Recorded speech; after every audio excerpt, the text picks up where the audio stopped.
Assalamualaikum warahmatullahi wabarakatuh. Alhamdulillahi rabbil alamin. Wassalatu wassalamu ala ashrafil anbiya wal mursalin wa ala alihi wa sahbihi ajma'in. La hawla wa la quwwata illa billahil aliyyil azim. Amma ba'd. Saudara-saudaraku dimanapun anda berada, terima kasih pada kesempatan kali ini. Mudah-mudahan kita semua dimanapun berada dalam keadaan sehat walafiat, baik secara lahiriah maupun secara batiniah. Kedua kalinya, sholawat dan salam tak lupa kita haturkan kepada junjungan kita Nabi Agung Muhammad Sallallahu Alaihi Wasallam, yang mana kita akan nantikan syafaatnya besok di yaumil qiyamah. Amin. Kemudian bahwasanya kali ini kita akan membahas tentang Islam Nusantara. Sebagai pengertian Islam Nusantara, apa yang telah disampaikan oleh Profesor Dr. Haji Muhyiddin ya, selaku Rektor UIN Wali Songo, pada kesempatannya mengatakan bahwa sesungguhnya nama Islam Nusantara digagas untuk memberikan label bahwa Islam yang hidup di Nusantara menyatu dan dapat beradaptasi dengan budaya lokal dengan tanpa mengusirnya. Namun karena namanya sajalah yang membuat orang kemudian menafsirkan yang bukan-bukan. Jadi bahwasanya Islam Nusantara itu sebagai label yang mana ingin menyatukan budaya-budaya yang ada di Indonesia.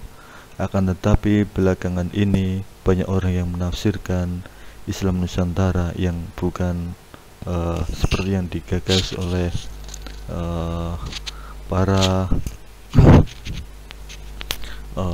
para orang yang ahli dan kompeten di bidangnya. Kemudian yang kedua, kaitannya dengan Islam Nusantara.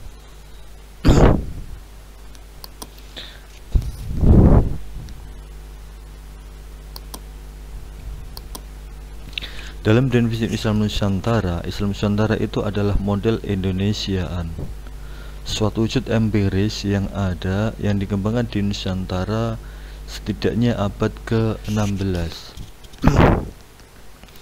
sebagai hasil interaksi, kontekstualisasi, indigenisasi, interpretasi, dan vernakularasi terhadap ajaran yang dinilai Islam secara umum, baik secara kultural budaya Indonesia.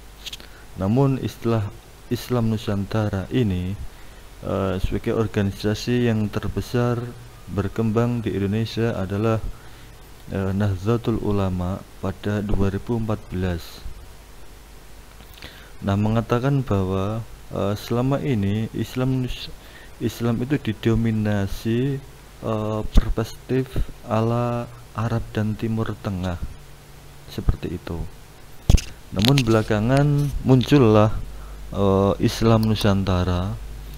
Sebagai karakteristik Islam Nusantara, ciri utama dari Islam Nusantara adalah tawasud atau moderat, rahmah, pengasih, anti radikal, inklusif, dan toleran. Jadi perlu diketahui bahwa karakteristik Islam Nusantara itu adalah Islam yang ramah, menghargai agama satu dengan yang lainnya sehingga tidak mengusiknya, dan juga Islam Nusantara itu tidak berpaham yang radikal, paham yang menyesatkan, atau bahkan Islam Nusantara itu tidak sebagai Islam yang radikal yang tadi ya, Islam yang suka seenaknya dewe. Namun Islam Nusantara ini adalah kaitannya dengan hubungan dengan budaya-budaya lokal yang berkembang ada di Indonesia. Nah, caranya melalui apa dalam karakteristiknya ini? Caranya adalah melalui budaya, sehingga Islam Nusantara itu banyak agama-agama non-Islam yang simpatik dengan Islam Nusantara. Kemudian dalam mensyiarkan Islam tidak menghancurkan atau merusak tatanan budaya-budaya asli yang ada di wilayah Nusantara. Kemudian juga hormat menghormati, ya, memelihara, melestarikan budaya antara agama satu dengan yang lainnya. Kemudian berikutnya salah satu ciri utama dari Islam Nusantara adalah mempertimbangkan unsur budaya Indonesia dalam merumuskan fikih. Perlu diketahui ketika ada permasalahan, ya, Islam Nusantara juga berpacu atau mengacu pada landasan Al-Quran dan hadis, yang mana juga disepakati oleh para ulama, ya, seperti itu.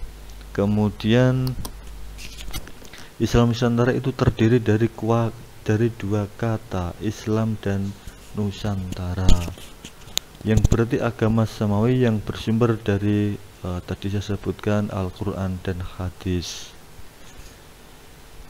Kemudian dalam Kamus Besar Bahasa Indonesia KBBI diartikan sebagai sebutan bagi seluruh wilayah kepulauan Indonesia.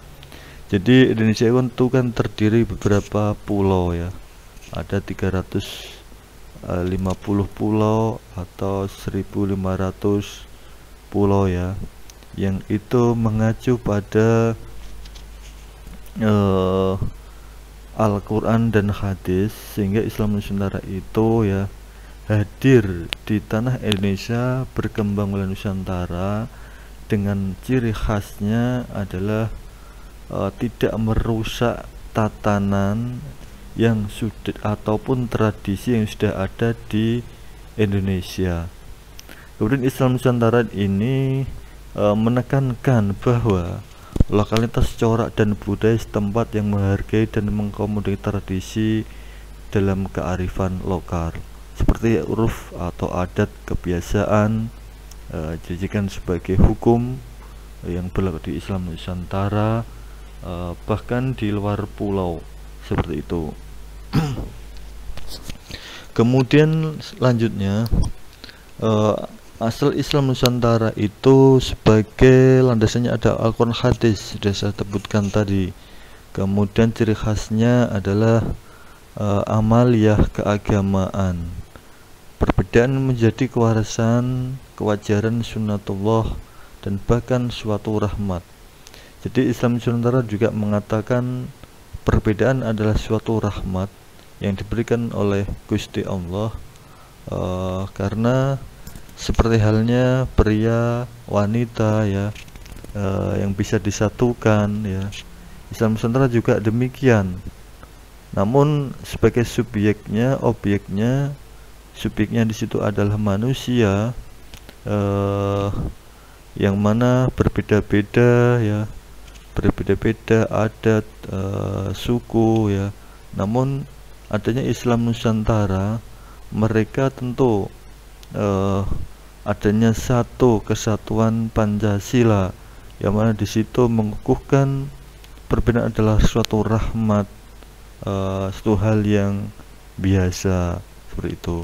Kemudian menurut Quraisy, perbedaan keragaman dalam bidang ilmiah, tanggapannya beliau adalah itu merupakan penafsiran kandungannya serta bentuk pengamalannya saja. Kemudian berikutnya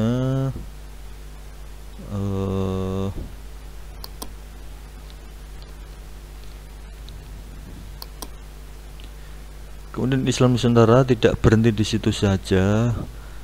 Selama prakteknya, Islam yang terdiri pada aspek bersifat tekstual yang istihadiyahnya